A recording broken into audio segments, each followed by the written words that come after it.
Muchos documentales, libros pseudo-históricos o libros completamente falsos como el Código Da Vinci, por ejemplo, han creado confusión en muchos católicos respecto de cuáles son verdaderamente los evangelios y por qué los católicos decimos que solamente son Mateo, Marcos, Lucas y Juan, y por qué además decimos que todos los demás que existen son falsos y nunca va a existir, nunca se va a poder encontrar un nuevo testamento que se pueda convertir en el quinto evangelio. Aunque hay algunos escritores New Age que han hablado del quinto evangelio, del evangelio de Tomás, etcétera. Todos esos son absolutamente falsos y es históricamente comprobable. ¿Cuáles son los hechos? Muchos de estos últimos documentales del Discovery Channel, etcétera, etcétera, señalan que existían muchísimos evangelios, que probablemente deben haber existido unos 80, ¿no?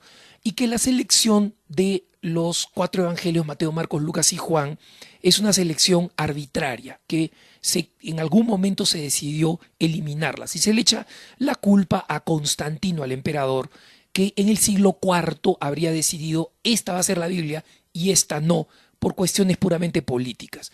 ¿Cuál es la verdad?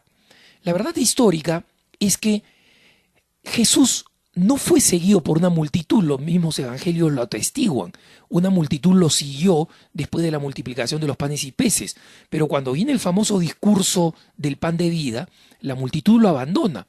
Y se calcula que con una estimación máxima, quienes escucharon todo su mensaje, no deben haber sido más de 100 personas, porque nosotros sabemos que la multitud extrema fueron 5.000 hombres sin contar mujeres y niños, ¿no? O sea, pongamos 12.000 personas o más.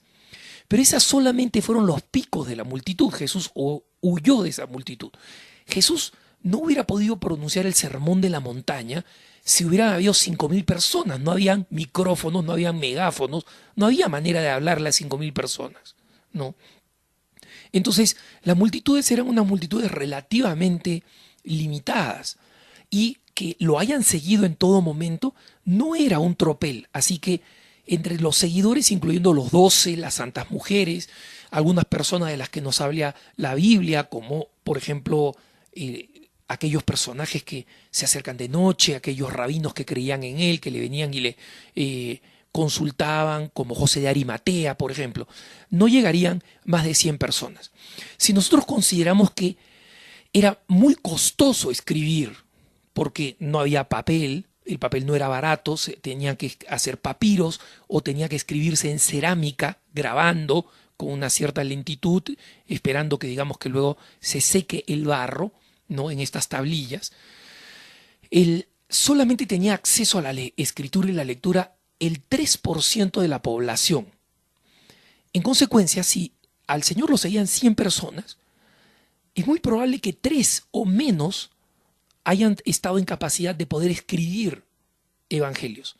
Y eso coincide con los hechos.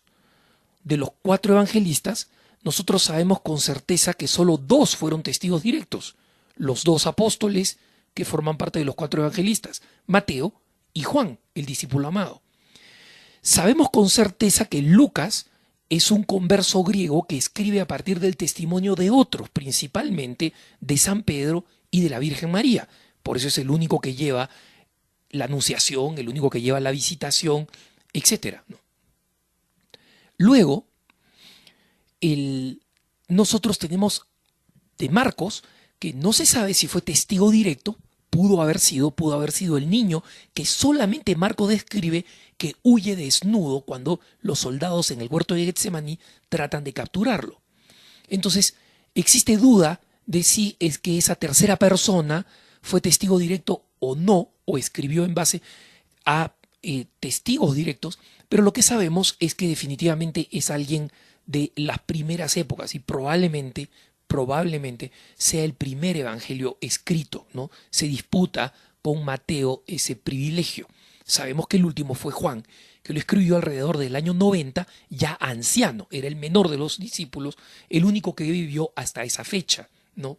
Entonces, estos 4 evangelios no fueron establecidos por Constantino, como dice el Código Da Vinci o como señalan el propio Discovery Channel o National Geographic en esos documentales completamente cuestionables, ¿no? Y por eso es importante comprender que no existieron 80 o más evangelios. Para el siglo VIII existían unos 40 evangelios, de los cuales se sabía que del primer siglo, o sea, del año 0 al 90 o 99, solamente existían 4, Mateo, Marcos, Lucas y Juan, con certeza. Los demás son posteriores a la muerte de los discípulos y van del siglo II, III, IV, V, VI, VII y VIII. Y son libros apócrifos que desde muy temprano los discípulos señalan estos libros son falsos. Muy temprano. La comunidad cristiana ya los conocía. No es Constantino en el siglo IV que establece el canon de la Biblia. Policarpo en el 130, por ejemplo, ya escribía cartas diciendo los evangelios son Mateo, Marcos, Lucas y Juan. Y Policarpo era un discípulo de Juan.